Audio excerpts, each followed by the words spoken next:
कहानी है एक छोटे से हरे भरे गांव की। गांव में राजकुमार नाम का एक आदमी रहता था जो बहुत ही अच्छा चिकन मसाला बनाता था। गांव के सभी लोग उसे जानते थे। तभी वहाँ दो लोग आ पहुँचते हैं। अरे राजकुमार भाई, जल्दी जल्दी 2 प्लेट चिकन मसाला लगा दो यार, बहुत तेज भूख लगी है और तुम्हारे हाथ का चिकन मसाला ना खाऊं तो दिन अधूरा सा लगता है। अरे आओ आओ, राजकुमार का मसाला खाओ, उंगलियां चाटते ही जाओ। ऐसा चिकन मसाला दूंगा तुम्हें कि आज तुम दोनों 3 रोटी की जगह 6 रोटी खा जाओगे। तभी राजकुमार उन दोनों को चिकन मसाला दे देता है और दोनों बड़े मजे से चिकन मसाले के साथ रोटी का आनंद लेते हैं। तभी कुछ देर बाद वहाँ एक गरीब बूढ़ा आदमी आता है और राजकुमार से कहता है, बेटा, मुझे खाने के लिए थोड़ा सा चिकन मसाला दे दो। मैं बहुत ही गरीब हूँ, मेरे पास पैसे भी नहीं हैं। अरे काका, आप भी कैसी बात कर रहे हैं? मैं आपसे पैसे कैसे ले सकता हूँ? मैं अभी आपको चिकन मसाला दे देता हूँ। राजकुमार बूढ़े काका को चिकन मसाला दे देता है और बूढ़े काका बड़े मजे से चिकन मसाला खाने लगते हैं। राजकुमार दिल से बहुत ही अच्छा था। देखते ही देखते उसके ठेले पर भीड़ बढ़ती चली गई और शाम होते होते राजकुमार का सारा चिकन मसाला खत्म हो गया। चिकन मसाला खत्म होने के बाद राजकुमार घर जाने लगता है। आ गए तुम? आज की कमाई कैसी हुई? धंधा तो अच्छे से हुआ ना? हाँ, धंधा तो रोज की तरह ही चल रहा है। न ज्यादा मुनाफा होता है न घाटा होता है। हाँ, आज भी किसी को मुफ्त में चिकन खिलाकर आए होगे, तभी तो धंधा ज्यादा नहीं बढ़ता। हाँ, पर गरीबों से मैं पैसे कैसे ले सकता हूँ? ये तो पुण्य का काम है। हर जगह सिर्फ पैसों के बारे में तो नहीं सोच सकते ना। हाँ, तुम क्यों पैसों के बारे में सोचोगे? भले ही मैं भूखी ही रह जाऊं। चलो छोड़ो ये सब, अब चलो खाना खाते हैं। तभी दोनों खाना खाने बैठ जाते हैं और खाना खाते हैं। अगले दिन सुबह होते ही राजकुमार अपना चिकन मसाला बनाना शुरू कर देता है और फिर से गांव में जाकर अपना ठेला लगा देता है। अरे आओ आओ, राजकुमार का चिकन मसाला खाओ, उंगलियां चाटते ही जाओ। बताओ राम भैया, कैसे आना हुआ? अरे राजकुमार भाई, तुम्हारा चिकन इतना लजीज कैसे बन जाता है यार। मेरी बीवी तो इतना अच्छा चिकन नहीं बना पाती। ऐसा क्या इस्तेमाल करते हो? अरे भाई, ये तो बस इसलिए है क्योंकि मुझे बचपन से ही खाना बनाने का शौक है। मैं अपनी माँ को बनाते हुए देखता था और साथ ही उनकी मदद भी करता था। इसलिए मुझे मसालों की थोड़ी समझ है कि कितना और कैसा मसाला डालना है ताकि चिकन मसाला सही बने। अच्छा, तो फिर तुम कोई बड़ा होटल क्यों नहीं खोल लेते? कब तक इस छोटे से ठेले पर बेचोगे?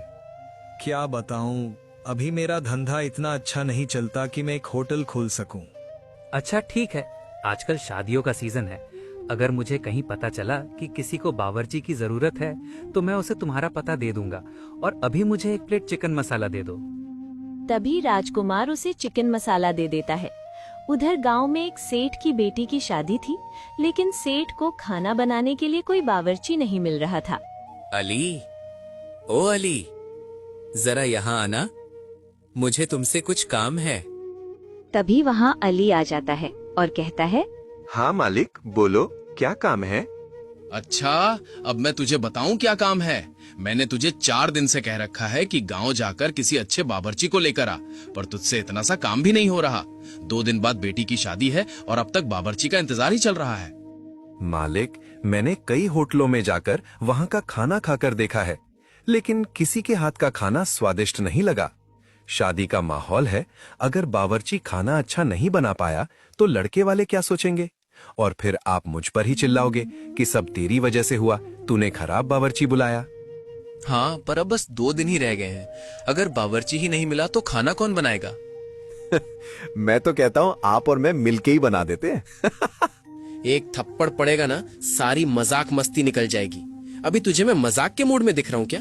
तू एक काम कर, गांव में जा और लोगों से बात कर कि उनकी पहचान में कोई अच्छा बावर्ची है क्या। तभी अली गांव की तरफ निकल जाता है, ये देखने के लिए कि गांव में कोई अच्छा बावर्ची है या नहीं। रास्ते में उसे गांव के कुछ लोग मिल जाते हैं। सुनो भाइयों, मेरे यहाँ 2 दिन बाद शादी है और मुझे ऐसा कोई बावर्ची चाहिए जो बहुत अच्छा चिकन और थोड़े बहुत पकवान बना सके। क्या गांव में ऐसा कोई है जो मेरी मदद कर पाए? अगर तुम्हें एक अच्छा बावर्ची चाहिए तो तुम्हें गांव के चौराहे पर जाना चाहिए। वहाँ तुम्हें राजकुमार नाम का एक आदमी मिलेगा। वो बहुत ही स्वादिष्ट खाना बनाता है, पूरा गांव उसे जानता है।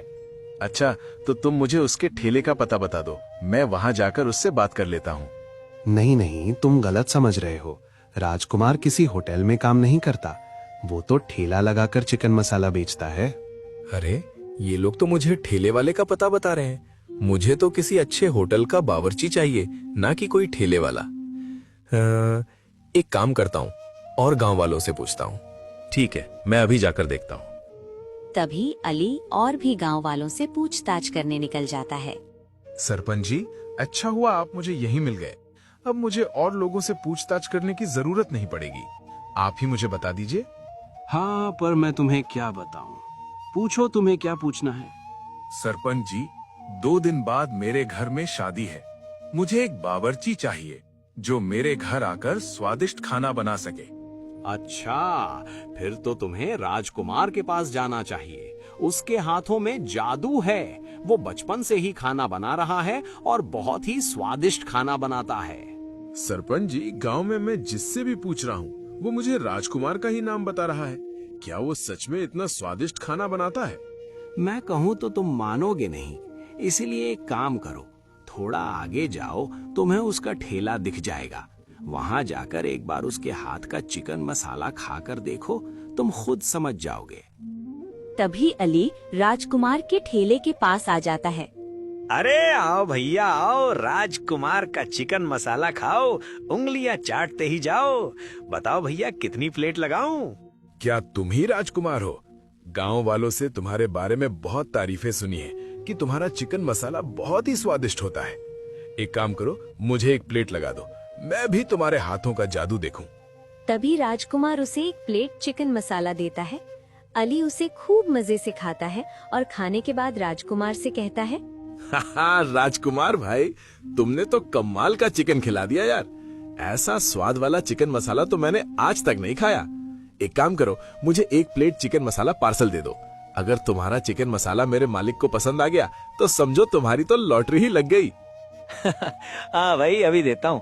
और हाँ, अपने मालिक से ये भी कहना, राजकुमार का चिकन है, चिकन खाओ, उंगलियां चाटते जाओ। तभी अली चिकन मसाला लेकर अपने घर जाने लगता है और घर पहुंचते ही अपने मालिक से कहता है, मालिक, बहुत ढूंढने के बाद जाकर मुझे एक बावर्ची मिला है। वो इतना कमाल का स्वादिष्ट खाना बनाता है कि उसके हाथ का खाना खाकर तो पूरी बारात झूम उठेगी। अच्छा, तुम्हारी बातों से तो लग रहा है कि वो किसी बड़े होटल का बावर्ची है।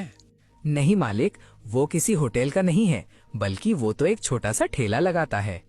ये क्या कह रहे हो तुम? मैंने तुम्हें एक अच्छे बावर्ची को बुलाने भेजा था और तुम यहाँ एक ठेले वाले को लाने की सोच रहे हो। अरे मालिक, आप ऐसे नहीं समझोगे। मैं उसके यहाँ से चिकन मसाला और रोटी लाया हूँ। आप एक बार खाकर देखो, फिर आप खुद ही समझ जाओगे। तभी वो चिकन मसाला खाने लगता है और बड़े मजे से खाता है। खाने के बाद वो कहता है, अली, ये तो बहुत ही स्वादिष्ट चिकन मसाला है। ऐसा तो मैंने कभी किसी होटल में भी नहीं खाया।